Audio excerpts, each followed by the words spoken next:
This video is very hard to publish. Last Sunday we published news, and in the news it was nationwide roofing scam. John Dorish, owner of the company, was accused being con artist, scammer by his ex-partner Ricardo, and we have to share the news. They reached out. What you're about to hear is a conversation with Dorish, who's explaining his side of the story. And I cannot tell you how I appreciate it, because when you're accused, when everybody is against you, scammers usually go hiding. Scammers usually don't share their story. They rely on courts, they rely on their lawyers. Good people with good intentions usually want to be heard. I found Dorish is one of those guys. He's in a very, very tough situation, but I want to publish this video to share his mistakes, because he's very outspoken what got him into this trouble. I actually asked him, hey, can you explain so others not only understand, but can learn from your mistakes? Because in our industry, everybody's chasing top dollar, $50, $100 million, and they don't realize what kind of risk they're taking to their reputation, to the community, to the people, you play with a lot of money, a lot of jobs. If you do something wrong, you might be in jail. People might get hurt because they're not getting jobs, and people not getting paid, and bills not getting paid, and all of that.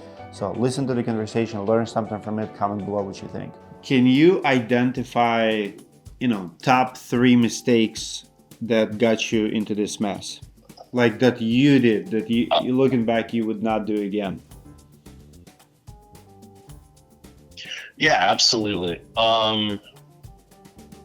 I had a bunch of partners. There were about 14 people on the cap table prior to this, and there were a lot of different people making decisions. I should have seen the writing on the wall in Florida. I should have probably pulled things out. There was a part where we had FICA money, literally millions of dollars sitting with FICA that we weren't getting, and we weren't getting paid on time.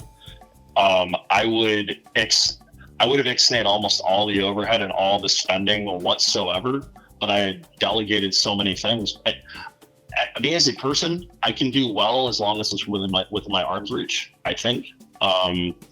So going to coming to Florida was a mistake, you think? No. I'm not saying. Here's a linchpin here. How many solar companies have you talked to? Have you noticed that solar's down at one of the numbers I heard was 70%? Yeah. As the interest rate went up and the dealer fees went up, it didn't make sense to do solar for people. You would literally be cheating them. You would be like, hey, I'm going to give you this loan, and you may or may not get enough sunlight. Chances are you're going to have an increased bill. I wish I had never attempted to do the solar stuff, because did we do a bunch of solar jobs? Did we go in-house?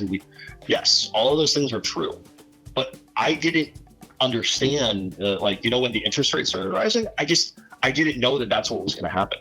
I didn't have a dang clue. As far as, I should have just read the signs of the times, because the thing about Florida is, remember, prior to the AOB going away, the playing field was a little bit more level. Right? The insurance companies would tell us, oh, you have to use an AOB or we're not going to talk to you, so sue me kind of thing. I should have seen that as the pendulum swung, because remember that the entire insurance crisis in Florida, it had to do with fee shifting. It had to do with contractors ripping up shingles. It had to do with the fact that, some of the prominent attorneys, and I know them, I did over 200 depositions. They would say, oh yeah, you think I'm expensive? Watch me put on a suit. God dang, man. They're like, yeah, I'm going to charge $850 an hour. And then they were going to shift that over. The entire insurance market, the roofing market in Florida was dying. And I noticed, but I never thought in 100 years it would have gone that way. So no, going to Florida wasn't a mistake. I got banished to Florida. I didn't choose to go to Florida anyway. Literally, I don't know if you know this as well, the insurance on our vehicles went up so high within, you know what, dude, honestly, I would stay small. I think that me picking up Nationwide Roofing was one of the worst mistakes I ever did. I should have just fought it out in court and tried to ask them to keep my license. I think that would have been the best thing to do. I shouldn't have bought Nationwide Roofing back. I shouldn't have attempted to scale it. It scaled beyond our understanding in an economic climate that nobody truly understood. That was a complete failure on my part. I never should have trusted Rob Phelan. I never should have trusted just random people. Giving over power of your clients and signing agreements saying that like they don't really belong to you and then being held liable for them. That's insanity. Like I don't know. Hey, here's the thing, Dimitri. I'm gonna be real with you. At some point I would like to educate people on all the things I did wrong so that they don't make the same mistakes. I really would. It's just really hard to put it all down because there's a gigantic web here. But and you're not alone. Yeah, I mean, having this many partners. The reason I ask about mistakes is because I see them. Like I see, you know, you're in the same category as, you know, like Lee Haight, for example, the same shit. Like you guys grow like chasing millions and 50, 100, whatever. And then we see all the storm chasing crumbling. It's the same stuff. It's growing too fast. It's too big of the team. Yeah. There's a big overhead. It's robbing Peter to pay Paul. And, you know, I'm a school teacher. I'm teaching people stay humble, live beyond your means, don't grow too fast, right? And I'm not popular. People call me out. It's like, no, there's opportunity. It's America. Take risk. It's capitalism. And then so many people get hurt, including the owners, including, you know, salespeople get hurt, you get hurt, clients get hurt. Yeah. I mean, for what? Was like how many? Exactly. No, like for what? It's not I worth agree it. with you, man. Look, I don't know if you know this. You and I have met in person, I think, 3 times in total. But I'm not trying to be the largest anything. At this point, man, I sat in a room by myself and built out the rest of the jobs. I did the production myself. I wrote all my own jobs, all my own estimates, everything. I missed the job. I think, to be realistic with you, I had to make sure that Nationwide was okay because we bought Nationwide back. But if I could go back in time, I would have figured out a way to never fully sell Nationwide and never buy it back. The fact that left me with that much money in debt. We were a nice little $20 million a year company in Florida on South Orange, literally downtown, right?